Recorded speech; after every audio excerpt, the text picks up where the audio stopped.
할렐루야.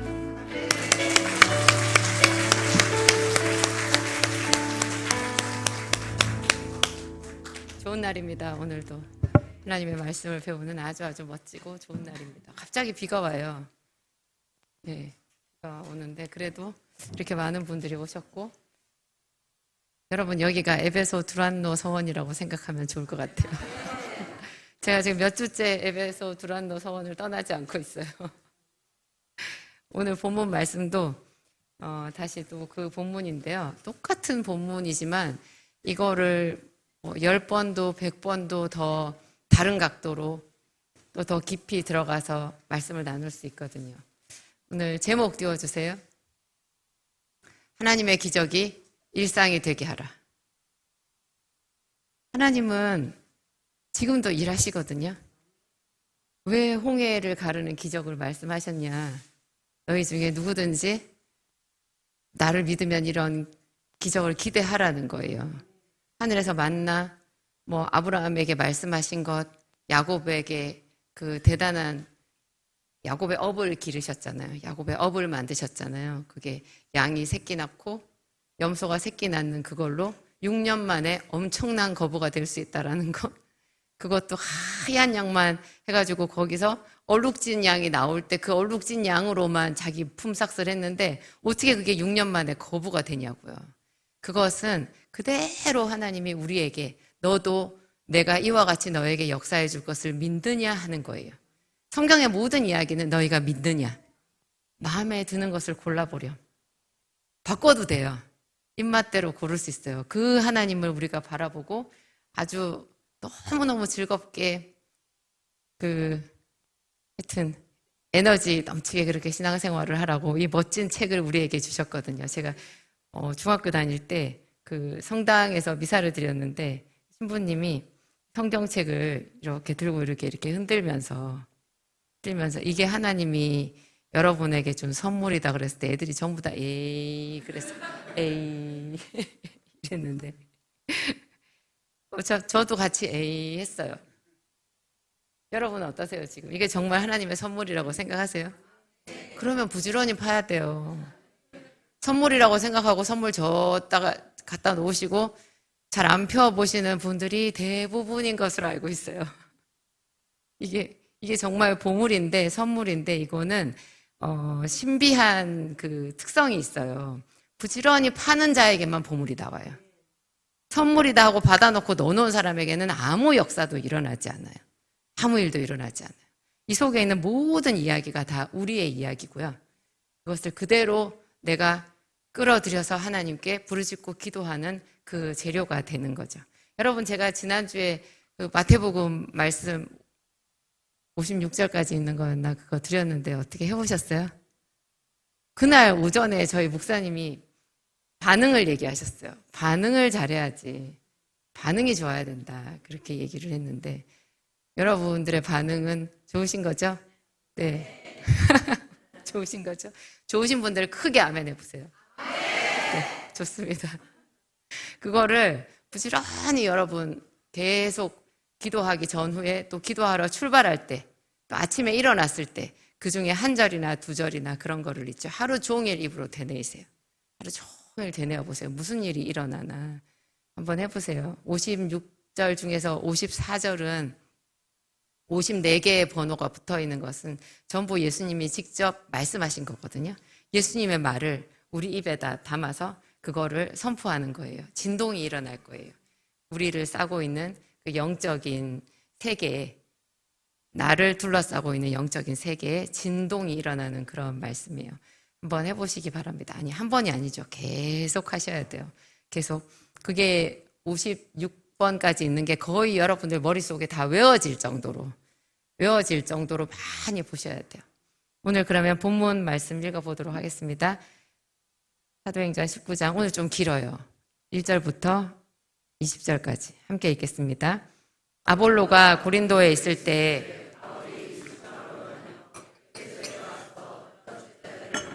이르되 너희가 믿을 때에 성령을 받았느냐? 이르되 아니라 우리는 성령이 계심도 듣지 못하였노라. 바울이 이르되 그러면 너희가 무슨 세례를 받았느냐? 대답하되 요한의 세례니라. 바울이 이르되 요한이 회개의 세례를 베풀며 백성에게 말하되 내 뒤에 오시는 이를 믿으라 하였으니 이는 곧 예수라 하거늘 그들이 듣고 주 예수의 이름으로 세례를 받으니 바울이 그들에게 안수하며 그들 성령이 임하심으로 방언도 하고 예언도 하니 모두 12사람쯤 되니라.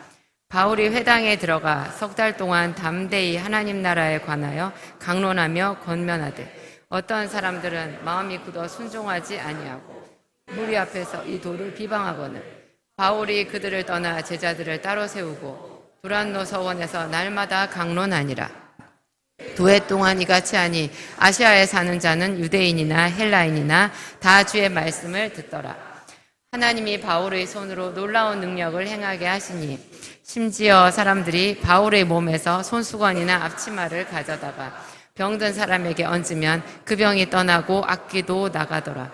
이에 돌아다니며 마술하는 어떤 유대인들이 시험삼아 악귀 들린 자들에게 주 예수의 이름을 불러 말하되 내가 바울이 전파하는 예수를 의지하여 너희에게 명하노라 하더라. 유대의 한 제사장 스게와의 7 아들도 이 일을 행하더니 악귀가 대답하여 이르되 내가 예수도 알고 바울도 알거니와 너희는 누구냐 하며 악귀 들린 사람이 그들에게 뛰어올라 눌러 이기니 그들이 상하여 벗은 몸으로 그 집에서 도망하는지라. 에베소에 사는 유대인과 헬라인들이 다 이 일을 알고 두려워하며 주 예수의 이름을 높이고 믿은 사람들이 많이 와서 자복하고 행한 일을 알리며 또 마술을 행하는 많은 사람이 그 책을 모아 가지고 와서 모든 사람 앞에서 불사르니 그 책값을 계산한즉 은 5만이나 되더라. 이와 같이 주의 말씀이 힘이 있어 흥왕하여 세력을 얻으니라.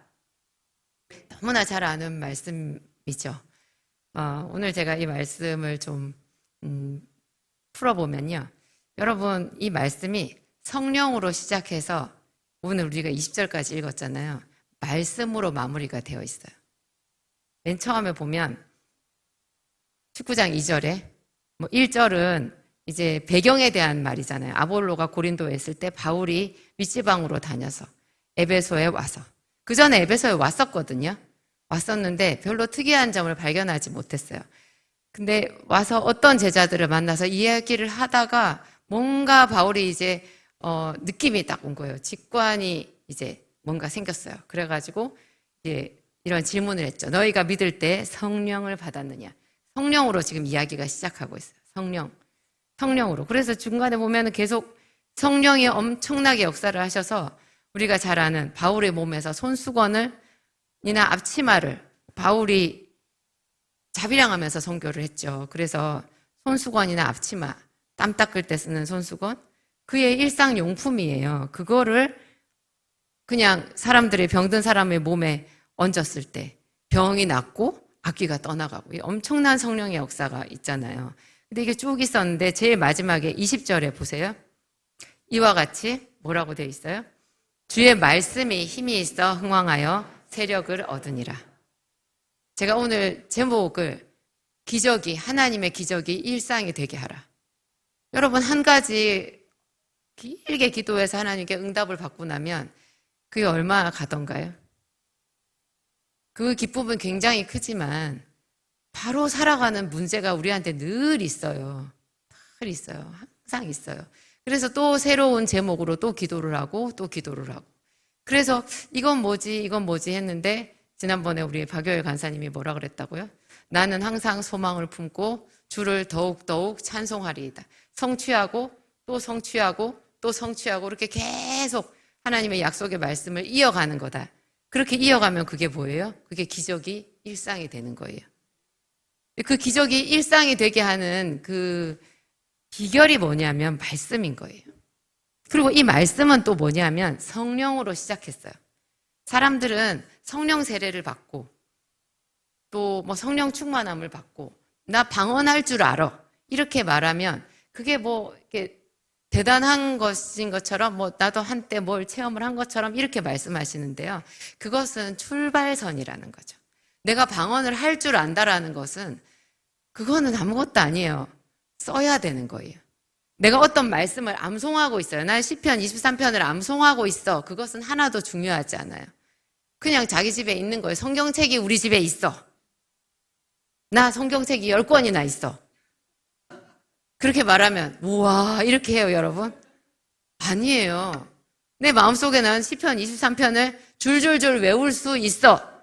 그것은 별로 의미가 없어요. 내가 늘 그것을 말해야 되는 거예요. 하나님의 말씀을. 늘 말해야 돼요. 근데 우리는 왜 늘 말하지 못해요? 우리 속에 하나님의 말씀 위에 다른 것들이 가득 차 있어요. 주일날은 이렇게 하루 종일 말씀을 들어서 저녁엔 좋은데요. 어느새 그냥 세상 것들이 가득 우리 속에 들어와요. 그래서 하나님의 말씀이 그냥 희미해져요.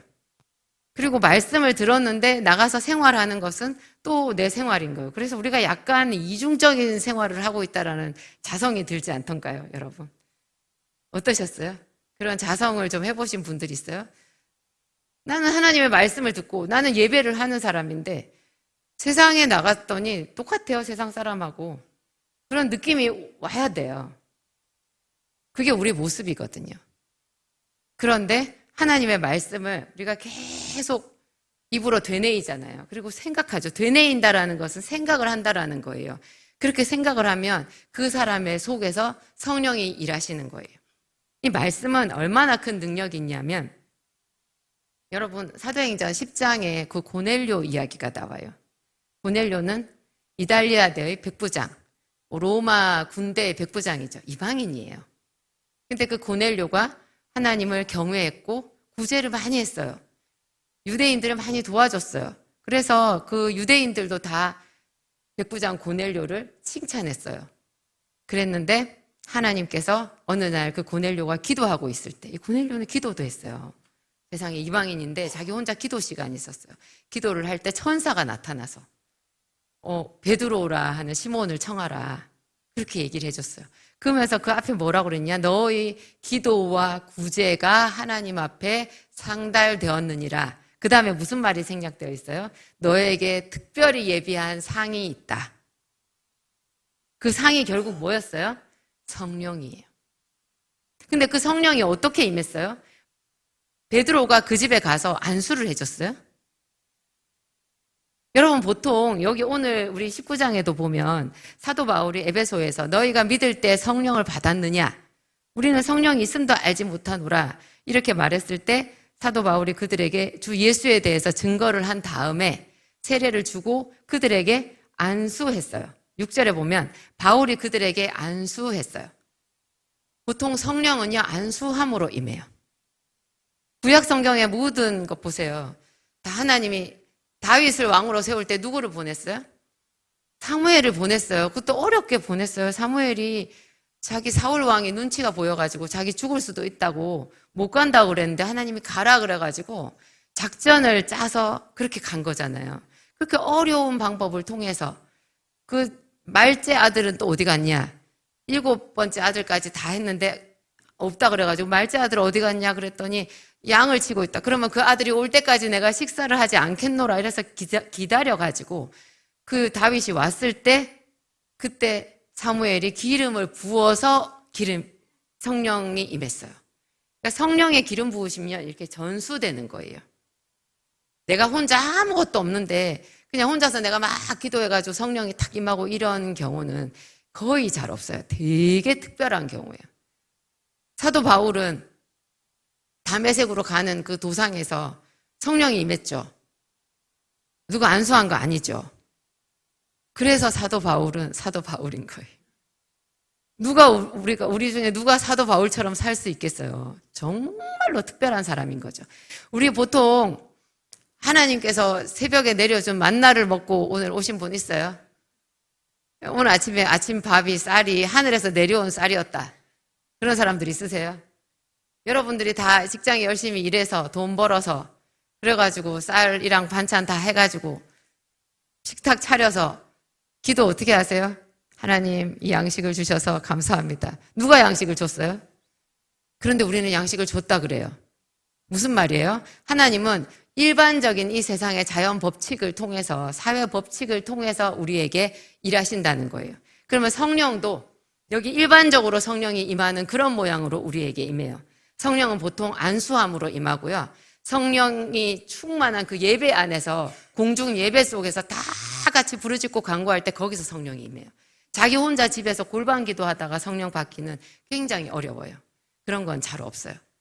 하여튼 이런 방법인데 고넬료의 집에서는요 좀 특이했어요. 베드로가 그냥 말씀을 전했어요. 그 사람들이 말씀을 듣는데 성령이 임했어요. 놀랍죠? 왜 그랬을까요? 베드로는 하나님이 3번이나 환상을 보여주셔가지고 하나님이 깨끗하다고 한 것을 네가 부정하다고 하지 말아라. 이방인의 집에 가라. 당연히 가라. 이렇게 말했는데도 여전히 이방인을 경계하는 마음으로 가득 차 있었어요. 만약에 거기서 베드로가 이방인들에게 안수를 했으면 나중에 예루살렘 교회로 돌아가서 굉장히 질책을 받았을 거예요. 그런 곤란한 베드로의 입장을 잘 아시고 성령께서 알아서 역사하셨어요.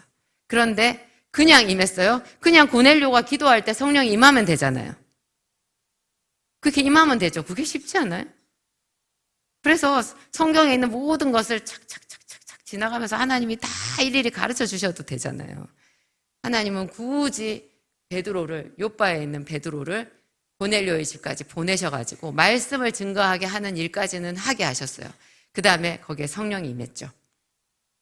근데 다시 보면 하나님의 말씀을 열심히 들을 때 그 말씀을 귀를 기울여서 얼마나 고넬료가 사모함으로 기다렸겠어요. 그죠? 하나님의 천사가 나타났다니까요.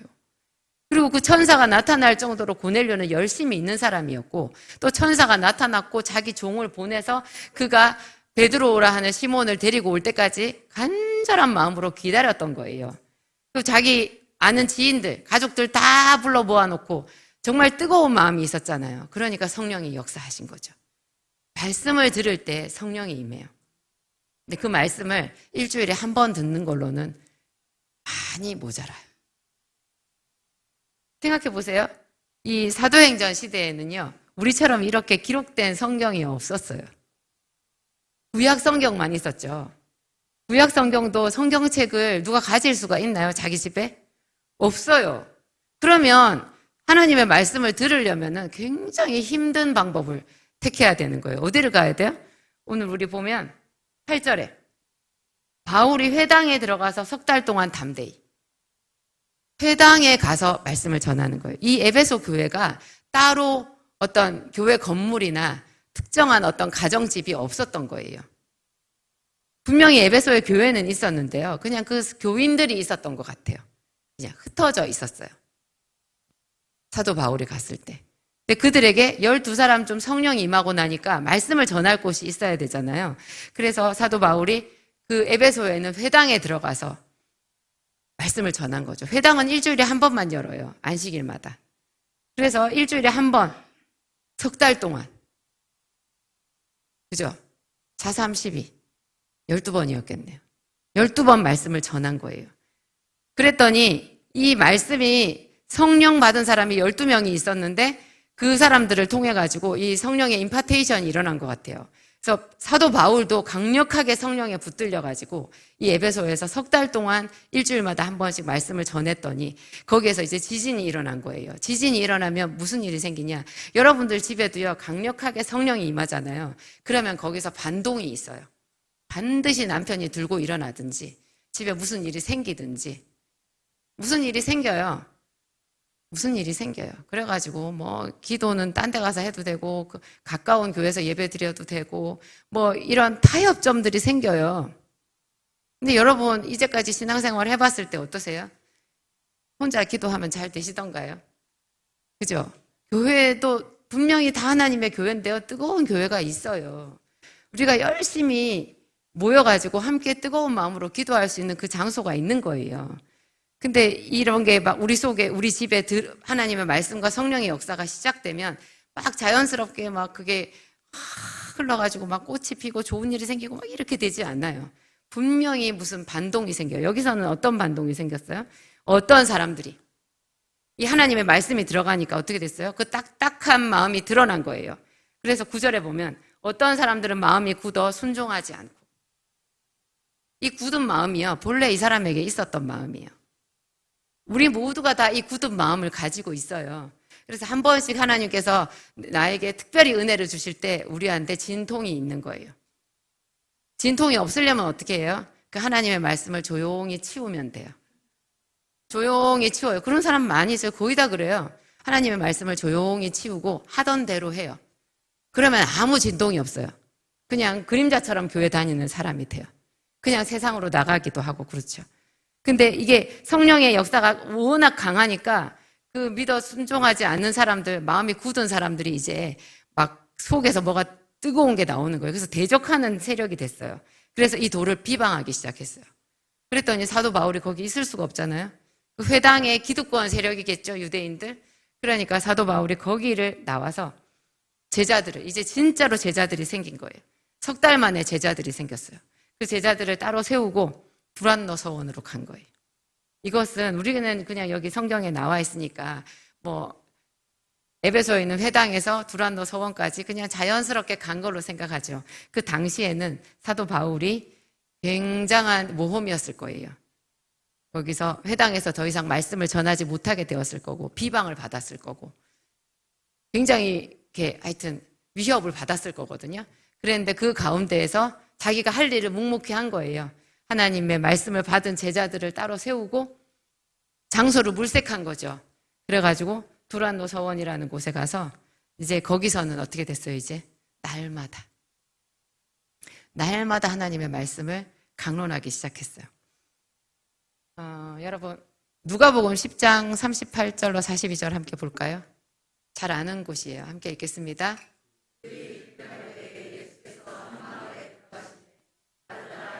한 여자가 자기 집으로 영접하더라. 그에게 마리아라 하는 동생이 있어 주의 발치에 앉아 그의 말씀을 듣더니 마르다는 준비하는 일이 많아 마음이 분주한지라 예수께 나아가 이르되 주여 내 동생이 나 혼자 일하게 두는 것을 생각하지 아니하시나이까. 그를 명하사 나를 도와주라 하소서. 주께서 대답하여 이르시되 마르다야 마르다야 네가 많은 일로 염려하고 근심하나 몇 가지만 하든지 혹 한 가지만이라도 족하니라. 마리아는 이 좋은 편을 택하였으니 빼앗기지 아니하리라 하시니라. 마리아는 어떻게 했다고요? 주의 발치에 앉아서 말씀을 들었어요. 성경에는 그냥 간단하게 나와요. 그냥 발치에 앉아서 잠깐 열심히 들었겠지 이렇게 생각하기 쉬운데요. 여기 성경에 나와 있는 것은 그런 정도의 열심이 아니에요. 온 마음과 정성을 다해서 예수님의 말씀, 그 입에서 떨어지는 그 말씀을 들은 거예요. 정말로 마리아는 말씀을 사랑했어요. 이 말씀 사랑하는 모습을 잠언서에서 말하고 있거든요. 잠언서 8장 34절 35절 띄워주세요. 함께 읽겠습니다.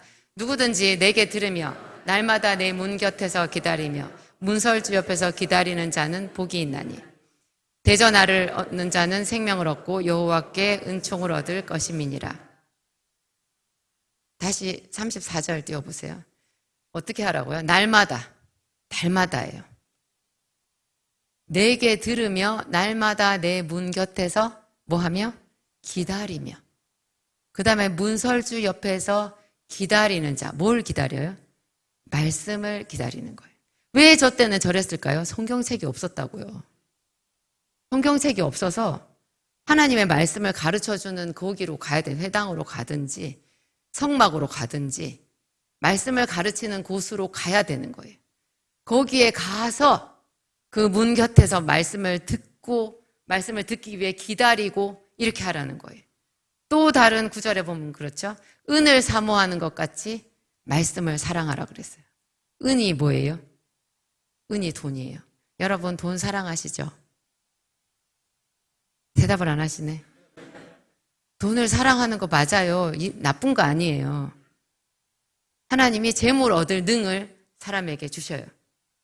야곱에게도 하나님이 그 업을 주시고 수많은 사람들에게 보란 듯이 말씀하셨어요. 야곱의 업으로 기르리라. 모든 사람을 야곱의 업으로 길러주기를 원하시는 거예요. 하나님은 우리 모든 사람을 왕으로 만들어 주실 수 있어요. 하나님이 왕이시기 때문에 우리는 다 왕이 될 수 있어요. 아이고, 어떻게 그렇게 돼요? 이러는 거는요, 겸손한 게 아니라 믿음이 없는 거예요. 하나님을 모르는 거예요. 모세가 그랬어요. 바다의 물고기를 다 잡은들 이 백성에게 먹일 고기가 어디 있겠냐고 그렇게 말했어요. 근데 그 평소에 그 백성들이 먹는 곡식 다 하나님이 본래 준 거예요. 본래 이 모든 들의 새와 바다의 물고기와 이 모든 것 다 하나님이 먹이시거든요. 하나님은 크신 분이에요. 그 크신 분의 말씀을 뭐같이? 은을 사모하는 것 같이, 돈을 사모하는 것 같이, 돈을 사모하는 것 같이, 돈을 사모하는 것 같이. 여러분 따라해 보세요. 돈을 사모하는 것 같이. 자꾸 경건을 가장하는 사람들이요, 돈을 관세해요. 그러면서 자기 마음속은 탐욕으로 가득 차 있어요. 솔직하지 못한 거예요. 하나님께 나도 부욕해 해주세요. 내 손이 수고한 대로 벌게 해주세요. 나도 구워주고 나누어 주게 해주세요. 이렇게 기도하세요. 그게 솔직한 거예요. 그게 꿈이 있는 거고, 그게 그런 이 세상의 모든 물질 세계를 좌우하시는 하나님을 믿는 거예요. 그 믿음이에요. 내가 없어서 줄 게 없고요, 다른 사람한테 꼬아야 돼요. 그래서 민폐예요.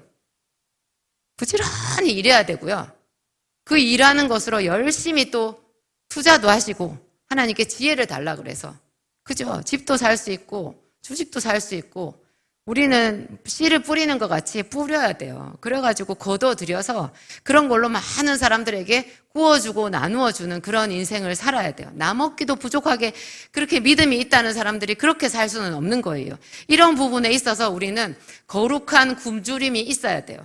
왜 내가 예수를 믿는데? 제가 하나님께 그랬죠. 하나님, 제가 왜 월세를 못 내요?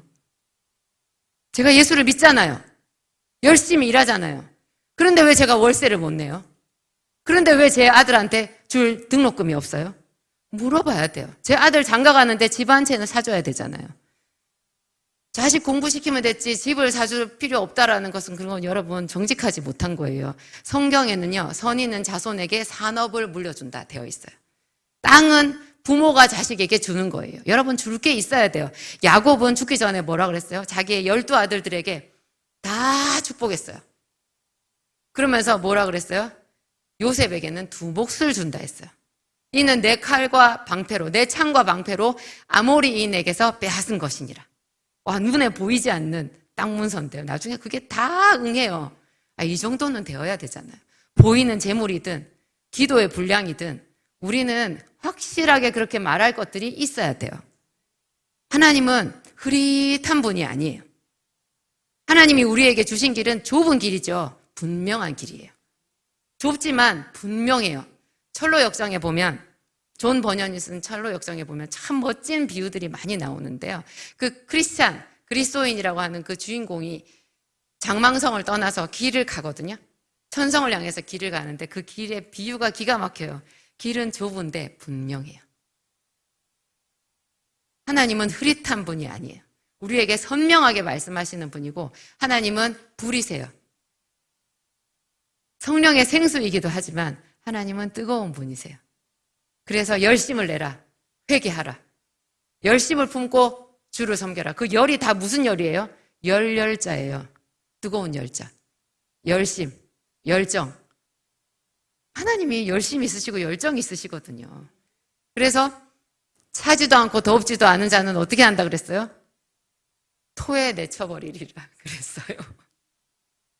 뜨겁게. 적어도 안디옥 교회에 있는 여러분들, 기도학교를 사랑하시는 여러분들은 다 뜨거운 분들이신 줄을 제가 믿습니다. 하여튼 사도 바울은 그랬어요. 그래서 두란노 서원으로 가서 거기서 말씀을 가르쳤는데요, 날마다 말씀을 가르쳤어요. 바울은 고린도에서 자비량했지만 에베소에서도 자비량했을 거예요. 일을 했을 거예요. 그러니까 여기서 뭐가 나와요? 앞치마와 손수건이 나오잖아요. 앞치마와 손수건이 나와요. 일했어요. 저도 일하잖아요. 제가 일하는 것을 이제는 자랑스럽게 생각해요. 제가 일을 하지만 풀타임으로 있는 사모님, 제가 부끄럽지 않을 만큼, 뒤처지지 않을 만큼 열심히 살았어요. 쉬는 날 없이 살았어요. 약국에 일일 약사, 제가 인건비 주고 약사 사서 앉혀놓고 저는 신방 갔어요. 정말 제 돈 들여가지고 신방 다니고 그렇게 했어요. 그래서 지금이 있는 거예요. 제가 정말 45평 아파트로 이사를 가고 싶었던 적이 있었어요. 저희 집에 애들이 셋이잖아요. 아들 하나, 딸 둘. 셋인데 35평 아파트 넉넉했어요. 그런데 애들이 이제 딸들이 고등학생이 되니까 딸 둘이 고등학생인데 한 방을 쓰잖아요. 그러니까 그 방이 미어 터지더라고요. 그리고 둘이 자꾸 싸워요. 고등학생 돼보세요. 스트레스 엄청 받거든요. 제가 이해를 했어요. 근데 제가 정말 열심히 일했잖아요. 열심히 공부했고 열심히 일했고 쉬는 날도 없이 기도하고 맨날 그렇게 살았는데 저 딸들 시집가기 전에 방 하나씩 주는 게 제 꿈이었어요. 그래서 방 4칸이 있는, 방 3칸 말고 4칸이 있는 45평 아파트로 정말 이사를 가고 싶었어요. 왜 그러냐면 아이들 어릴 때 제가 애들이랑 같이 못 놀아줬거든요. 저는 편안하게 아이 내 품에 안고 우유든 젖이든 먹여본 적이 없어요. 그게 엄마에게 굉장히 큰 특권이거든요. 제가 법을 공부해 보니까 더 큰 특권이더라고요. 모자보건법이 있어요. 그리고 엄마와 아이를 보호해 주라는 게 헌법 조항에 있어요. 우리나라 헌법. 그 큰 헌법에 헌법 조항이 있는데 제가 그 보호를 못 받았어요. 저는 애 낳아가지고 몸조리 한번 못 해보고 항상 일하러 다녔거든요. 쉬는 날도 없고. 그래서 애들이랑 있어 보는 게 소원이었는데 이 애들이 이제 얼마 안 가면 시집 갈 거 아니에요. 고등학생 됐는데 금방 시집 갈 수 있겠지. 20살 돼서 시집 간다고 하면 어떡하나. 그럼 같이 있어 보지도 못하고 떠나잖아요. 그래서 제가 하나님 정말 45평 아파트로 가고 싶은데 45평 아파트를 제가 알아보니까 1억은 더 있어야 이사를 갈 수 있는 거예요. 빚을 이미 다 깔고도 1억은 더. 1억이 작은 돈이 아니잖아요. 아무리 생각해도 답이 없어요. 그래도 제가 조금 무슨 틈이 생기면 45평 아파트를 괜히 부동산에 전화해가지고 보러 갔어요. 자꾸 보러 갔어요. 그리고 그거 생각날 때마다 하나님께 기도했어요. 근데 그 기도 끝자락에 언제나 마음에 걸리는 게 있었어요. 교회가 비가 새잖아요. 그때 저희 교회가 비 샜거든요. 2층에 올라가는 계단이 바깥에 있었어요. 지금 우리 계단 다 안에 있죠. 비 오는 날 비 안 맞죠? 계단 올라갈 때. 근데 그때 그 계단은 바깥에 있어가지고요. 철 소리가 쾅쾅쾅쾅쾅쾅 났어요. 눈이 오고 비가 오면 그 계단이 얼마나 미끄러웠는지 몰라요. 사람들이 지나가면서 보군요. 제발 저 교회는 안 갔으면 좋겠다. 그런 생각이 들었다고 어떤 권사님이 말씀하셨어요. 저 계단에다 천막 쳐에 놓이는 저 교회는 안 갔으면 좋겠다. 근데 그 교회가 비만 오면 또 비가 새요. 그곳에 저희 목사님이 어떻게 하면 교회를 부흥시킬까 하는 고민을 하면서 앉아 계신데 제가 그거를 놔두고 1억을 어떻게 융통을 해서 45평짜리 아파트를 이사를 간다. 이게 도저히 안 되는 거예요. 10번을 생각해도 20번을 생각해도 제가 그런 아파트를 보고 나오면서 어깨가 축 처져서 항상 그랬어요. 교회가 먼저지. 내가 남편이랑 교회랑 성도들이랑 저렇게 해놓고 내 집 좋은 데로 가는 거 안 되지. 그렇게 생각해가지고 제가 이렇게 복을 받은 것 같아요. 정말로 교회가 먼저였어요. 그래서 저희 교회 이사하고 난 뒤에 있죠. 기적이 일어났잖아요. 교회 이사하고 난 뒤에 제 유튜브 시작했고 그걸로 완전히 속된 말로 대박 났고 물론 제가 고생은 많이 했지만 대박이 난다고 그냥 바로 편해지진 않아요. 엄청 고생스러웠어요. 근데 하여튼 그 1년의 모든 일들이 여러분들도 여러분들 방식으로 그렇게 하나님 나라를 먼저 생각해 보세요. 교회를 먼저 생각해 보세요. 여러분이 제일 갖고 싶어 하는 그것보다 교회가 먼저지. 여러분들 분량에 따라서 저처럼 똑같이는 안 해도 돼요. 다 하나님은 자기 분량대로 하는 거예요. 그 열심을 내서 한번 적용을 해보세요. 하나님이 얼마나 기특하게. 오늘 주일날 목사님이 솔로몬 얘기하셨잖아요. 다윗 얘기. 다윗이 나는 백향목 궁에 거하거늘 하나님은 장막에 다윗의 장막에 거하신다는 게 말이 되냐. 그래가지고 하나님의 성전을 건축하려고 했잖아요. 그 마음이 있는 것이 하나님이 좋다 그랬어요. 너에게 그 마음이 있는 것이 좋도다. 그래서 내가 너의 집을 세우리라 그랬어요. 성전은 솔로몬이 지었지만 하나님이 내가 너의 집을 세우리라. 그게 그 다윗의 방식으로 부흥이었거든요. 하여튼 여러분, 이런 모든 이런 생각들이 있잖아요. 이런 생각이 진취적이고 창조적인 이런 생각이 하나님의 말씀에서 나오는 거예요. 말씀을 사랑하는 사람들이 하나님을 사랑하는 그 사람들이 어떻게 살았는지 하는 그런 것들이 있잖아요. 이 속에서 있어서 이게 여러분들이 매일매일 선택하는 그 일상의 신앙들이 되는 거예요. 그래서 정말 말씀을 많이 봐야 돼요. 이게 지금 에베소 교회에 있었던 이 기적이요. 사도행전에 나와 있는 모든 기적 중에 제가 봤을 때는 단연코 1등이에요. 어떻게 손수건이나 앞치마를 갖다가 댔는데 병자가 낫고 귀신이 떠난 거 아니냐고요. 그것뿐만이 아니라 또 어떻게 됐어요? 회개하라 하지도 않았는데 마술을 행하던 사람들이 그 마술책을 다 스스로 가지고 왔어요. 이 책이 옛날에는 이 책이 정말 비쌌어요. 스스로 이 책을 다 가지고 이게 더러운 것이라는 것을 알고 모아가지고 사람들 앞에 불살랐어요. 거룩한 부흥이에요. 믿은 사람들이 많이 와서 자복했어요. 회개했어요. 이런 일들이 어떻게 생겼다고요? 성령을 받고 난 뒤에 날마다 말씀을 강론했을 때. 그러면 이제 우리는 어떻게 하면 되는 거예요? 우리는 기록된 성경이 있어요. 날마다 이 말씀을 보는 거예요. 날마다 이 말씀을 보는데 이게 어디를 어떻게 봐야 되는 건지, 어떤 식으로 내 마음에 새겨야 되는 건지 잘 모를 수 있잖아요. 그래서 목사님이 또 제가 기도학교에 이렇게 말씀 하나씩 인용하잖아요. 인용한 이런 말씀들을 노트에다 써가지고 그거를 외우는 거예요. 그거를 여러분들 하시기도 하는데 또 어려워 하시길래 제가 말씀 노트를 만든 거예요. 여러분 소스예요, 이런 거. 소스는 무조건 자기 걸로 만드셔야 돼요. 이 말씀 한 절 한 절이 여러분 돈이 1억쯤 되는 걸로 생각하세요. 그게 탐욕이라고요? 믿음이에요. 이 말씀 한 절이 1,000만 원이다, 1억이다 생각하는 그게 뭐라고요? 그게 믿음이라고요. 복도 못 받아본 사람들이 그런 거를 기복신앙이라고 말해요. 진짜 복은 주기 위해서 받는 거예요. 내가 복을 받아야 주죠. 많은 사람들한테 유익을 끼칠 수 있죠. 그러기 위해서 더 열심을 내야 되는 거예요. 사도 바울은 자기가 이렇게 성령의 역사가 대단한 그런 성령의 능력의 사람이었지만 자비량하면서 손수건 앞치마 이런 걸로 일하면서도 날마다 하나님의 말씀을 강론했던 그런 사람이에요. 일하면서 선교하면서 그러네요. 여러분들도 다 일하시죠. 하여튼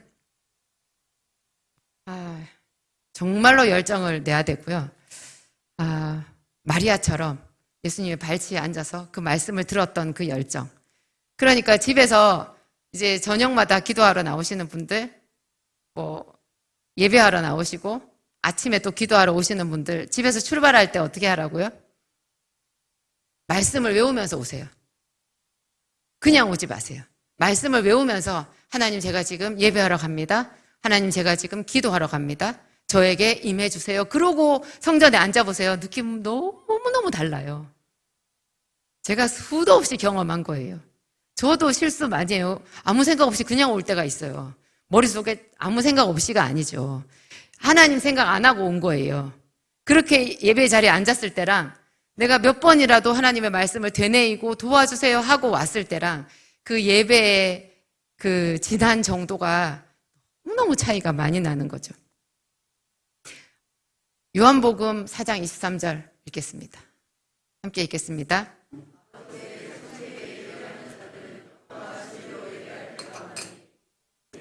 아버지께서는 자기에게 이렇게 예배하는 자들을 찾으시느니라. 한 번 더 읽을까요? 아버지께 참되게 예배하는 자들은 영과 진리로 예배할 때가 오나니 곧 이때라. 아버지께서는 자기에게 이렇게 예배하는 자들을 찾으시느니라. 이 구절 모르시는 분이 없을 거예요. 기도학교에 나오시는 분들은. 근데 여기서 영과 진리가 키워드거든요. 저 영과 진리가 뭘까? 하나님은 헛말을 하신 게 하나도 없죠. 다 저 말씀 한마디 한마디가 우리가 새겨야 되는 말씀인 거예요. 그러면 이제 영과 진리로 예배, 이게 뭔가를 계속 생각해야 되는 거예요. 오늘 그 영과 진리라는 말씀의 해답이 사도행전 19장에 나오는 거예요. 물론 다른 데도 많이 나와요. 여기서 뭐로 시작했다고요? 영으로 시작하고 말씀으로 마침이 되어 있다고요. 영과 진리예요. 진리가 말씀이거든요. 하나님의 사람으로 정말 빛나는 그런 사람 있잖아요. 충만한 그런 사람은 영과 진리가 충만한 사람인데 그 영은 또 언제 충만해지냐? 말씀이 내 안에 충만히 있을 때 고넬료가 말씀을 들을 때 성령이 임한 것처럼 내 안이 계속 하나님의 말씀이 샘솟는 거예요. 이 말씀이 우리에게 어떤 식으로 나타나느냐 하면 나를 믿는 자는 다음 구절이 뭔가요? 나를 믿는 자는 성경의 이름과 같이 그 배에서 생수의 강이 흘러나리라. 와, 100점이십니다. 잘하시네요. 나를 믿는 자는 성경의 이름과 같이 그 배에서 생수의 강이 흘러나리라. 이 생수의 강이 말씀이에요. 그러니까 내 속에서 그냥 항상 말씀이 생물처럼 나오는 거예요. 그런데 보통은 어때요? 너희 속에 내 말이 있을 곳이 없으므로 나를 죽이려 하는도다. 교회에 다녀도 이럴 수가 있어요. 있을 곳이 없는 사람들이 아까 여기 있었죠. 정말로 사도 바울이 말씀을 증거하기 시작하니까 마음이 굳어 순종하지 아니하고 비방하고 떠나는 사람들이 있잖아요. 예수님이 씨 뿌리는 자의 비유를 얘기하셨을 때 길가가 있었고 흙이 얇은 돌밭이 있었고 가시밭이 있었고 좋은 땅이 있었어요. 우리 대부분이요 좋은 땅이 아니에요. 좋은 땅은 내가 고통을 느끼면서 평생 만들어가는 거예요. 우리 좋은 땅 아무도 없어요. 오래 신앙생활해서 부들부들해 보이시는 분들 있죠. 속에 다 돌 많아요. 제가 그분들 사랑하는 거는 별개예요. 다 돌이 있어요. 돌이 있어요. 돌이 없으면 우리가 뭐 엄청난 사람이 됐겠죠, 지금. 사도행전적인 사도가 되어 있지 않겠어요? 그렇지 않은 거예요. 우리 속에 돌이 많아요. 마음이 굳어 순종치 않아요. 그래서 돌을 뽑아내야 돼요. 너희 속에 내 말이 있을 곳이 없다라고 얘기를 하셨어요. 그래서 진짜로 하나님의 말씀이 임하면 사람들 속에서 막 전쟁이 일어나는 거예요. 그래서 때때로 여러분 하나님의 말씀이 부딪혀가지고 막 싫고 이런 마음이 들면 할렐루야 하세요. 아, 내 속에서 화학 반응이 일어나고 있구나. 돌들이 녹아지면서 생기는 이 멋진 화학 반응이 일어나고 있구나. 내가 하나님의 사람으로 거듭나겠구나. 그런 생각을 하셔야 돼요. 그러면 너희 속에 내 말이 있을 곳이 없으므로 이게 아니고 이건 우리 아니고 뭐라고요? 누구든지 나를 믿는 자는 성경의 이름과 같이 그 배에서 생수의 강이 흘러나리라. 여러분이 생수의 강물을 여러분이 스스로 매일매일 만드셔야 돼요. 그게 여러분 입으로 되뇌이는 하나님의 말씀이에요. 말씀을 하루에 한 구절씩 두 구절씩 하루에 10번씩 20번씩 계속 암송하셔서 정말 성령께서 온 세상에 계시죠. 그 성령이 쭉 이렇게 수면 위에 운행하시는 것 같이 계시다가 그 말씀이 가득 차 있는 사람한테 그냥 들어가시는 거예요. 성령이 오시면 그 사람은 그냥 기적이 일상이 되는 거죠. 성령은 기적이시니까요. 기도하시겠습니다. 하나님 감사합니다. 얼마나 하나님은 사랑이신지요. 우리에게 좋은 것 주시고 싶어 하시는지요. 하나님 우리에게 좋은 것, 성령을 주시고 싶어 하는 것. 하나님 우리가 깨닫고 주님 앞에 구합니다. 우리는 성령이 좋은 것인 줄 잘 알지 못하고 헛된 것 바라보며 구석구석 땅을 두리번거리고 찾으며 그렇게 살아왔습니다. 하나님 우리 온 마음을 다하여서 오늘 예배하였고 이 기도학교에서 또한 하나님의 말씀을 들었습니다. 사랑하는 당신의 자녀들을 긍휼히 여겨 주시옵소서. 우리가 중심으로 주의 이름을 부르며 주께서 주시는 성령을 마음 깊이 영접하고자 합니다. 오늘 우리가 드리는 기도에 하나님께서 함께 하시고 우리 속에 이미 들었던 하나님의 말씀이 생수의 강이 되게 하여 주시옵소서. 생수의 강물이 되게 하여 주시옵소서. 우리 속에 있는 모든 돌과 가시가 다 녹아 없어지며 하나님의 아름다운 옥토밭이 되게 하여 주시옵소서. 그래서 우리가 늘 하나님의 기적을 일상으로 경험하는, 그래서 구워주고 나누어주는 복된 성도들이 되게 하여 주시옵소서. 하나님 우리 아버지 우리에게 주신 이 성령의 기름 부으심을 흘려보내는 교회가 되게 하여 주시옵소서. 이 성령의 기름 부으심으로 우리 각자 자기 집에 모든 방들을 채우며 모든 자녀들에게 성령의 기름 부으심을 흘려보내며 모든 이웃들에게 하나님의 아름다우심을 나타내는 귀한 성도들이 다 되게 하여 주시옵소서.